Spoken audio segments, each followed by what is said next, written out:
What transforms a warrior king into an emperor who bends entire civilizations to his will?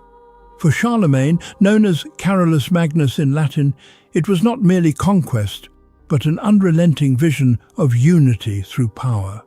Born in 742 and crowned king of the Franks in 768, Charlemagne inherited more than a throne. He inherited a fragmented realm, one threatened from within by tribal divisions and from without by pagan resistance.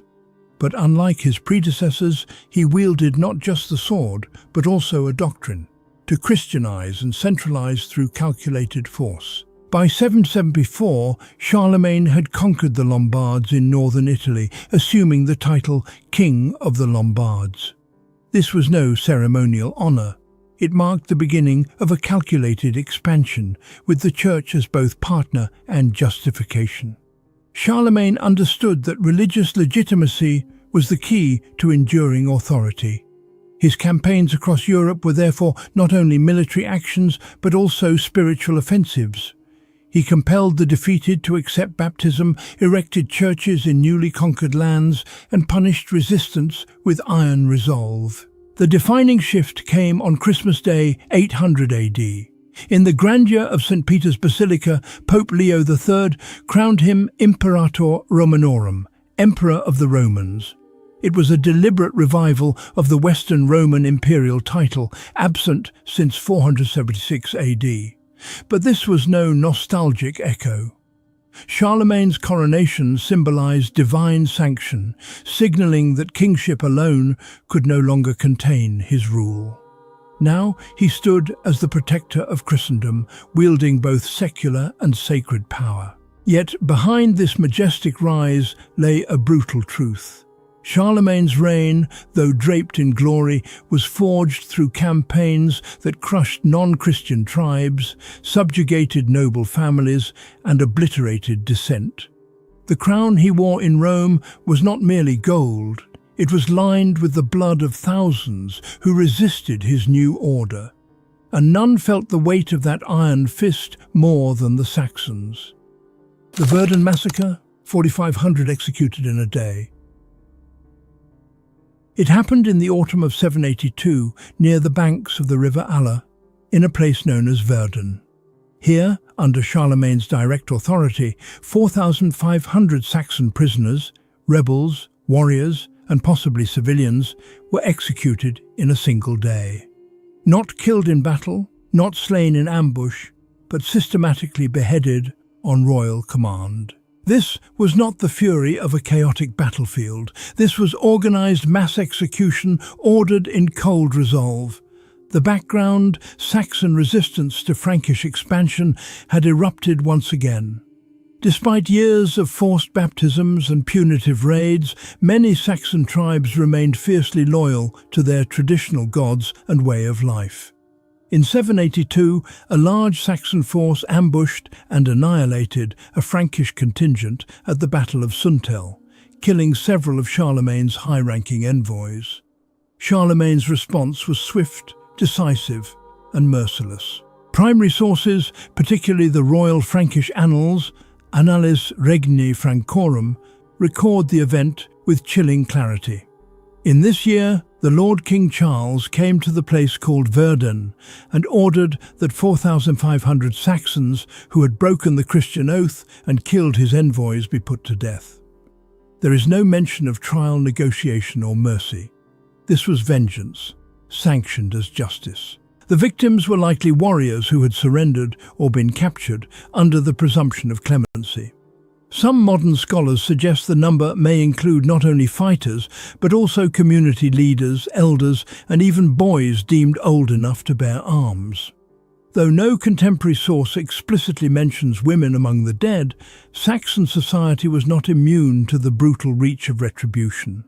In a culture where familial loyalty and tribal identity were paramount, it is conceivable, though not definitively recorded, that women connected to the rebels may have also faced punishment, exile, or death in the wake of the slaughter. What happened at Verden was not forgotten. It sent a clear message across the pagan frontiers. Resistance would not be tolerated, and the price for defying the Frankish emperor was extermination. It was the turning point in the Saxon Wars, a moment when Christianization through conquest transformed into systemic annihilation. The river ran quietly after the executions, but the silence was deceptive. Beneath it flowed the memory of 4,500 lives extinguished in a single royal decree, each one a symbol of a people fighting not just for faith, but for their very survival. Forced conversion or death, the terrifying choice for Saxon families. To a Saxon tribesman in the late 8th century, Charlemagne's offer was brutally simple: convert to Christianity or die. This was not metaphorical rhetoric. It was royal policy, written into law, enforced by sword, and carried out with unwavering consistency across the rebellious Saxon territories. After the Verden massacre of 782, Charlemagne escalated his campaign of forced Christianization. Pagan shrines were burned, sacred groves, central to Saxon religious life, were cut down or desecrated. Priests and monks followed Frankish armies into the field, baptizing entire villages under the looming threat of military force. But for those who refused the rite of baptism, the consequences were absolute. The Capitulatio de Partibus Saxoniae, a legal code issued by Charlemagne in the early 780s, explicitly codified this terror.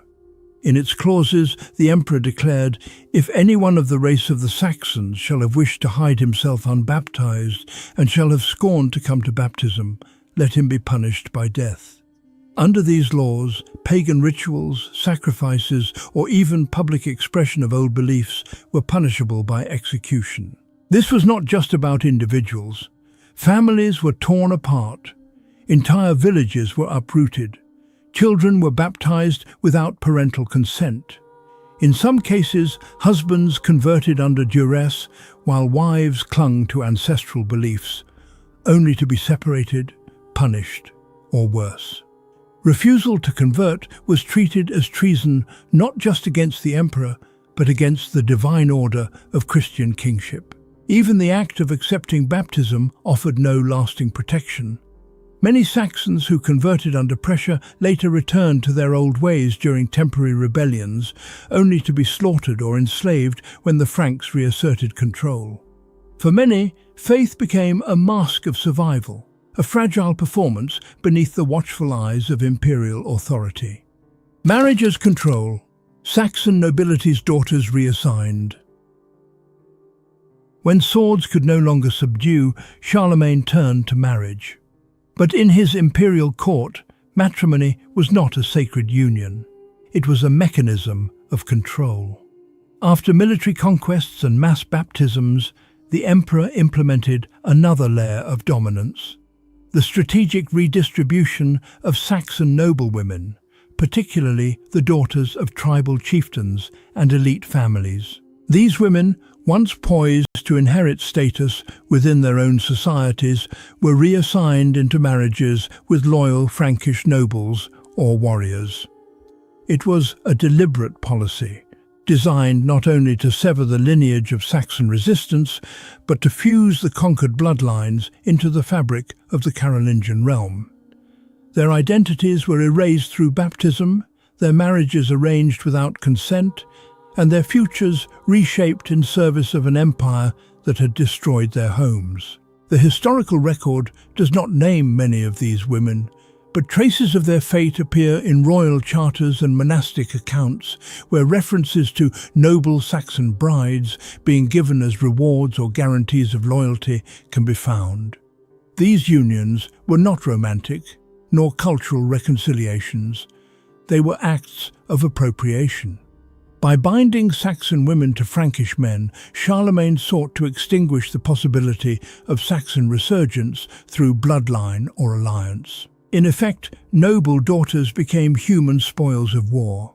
For Charlemagne, this practice served multiple aims. It rewarded loyalty among his warriors, neutralized the political power of Saxon clans, and further embedded Christian norms into every corner of the realm.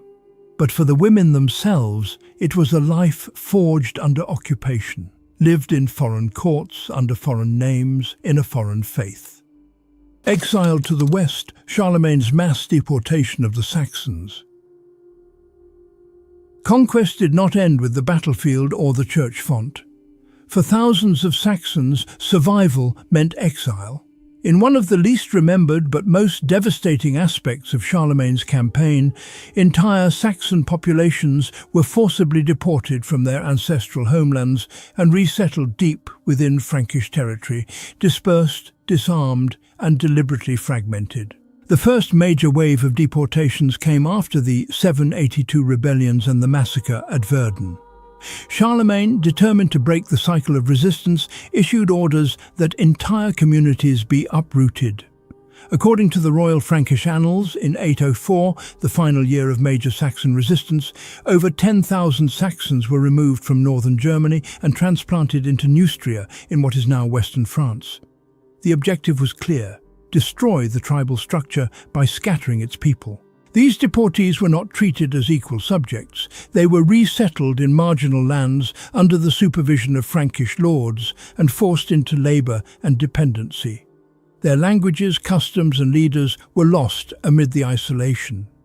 Traditional authority collapsed, and with it, the social cohesion that had fueled decades of resistance. Entire Saxon villages vanished from the map. Fields once farmed by generations lay empty. Sacred sites were left to rot or replaced with churches bearing foreign saints' names. Meanwhile, the exiled Saxons were absorbed into a world that had no place for their identity. Charlemagne had not only subdued a people, he had erased their landscape, scattered their families, and buried their past beneath the soil of another land. For those sent westward, there would be no return. Only memory remained. Charlemagne's war against the Saxons was not merely a clash of armies, it was a calculated transformation of culture, faith and identity through force. Behind the grandeur of empire building stood the shattered lives of thousands: the massacred, the baptized at sword point, the displaced and the silenced. Comment below: was Charlemagne a unifier of Europe, or the architect of its first holy tyranny? As the Annales Regni Francorum recorded of the Saxon people, they were overcome at last not only by arms, but also by the grace of God.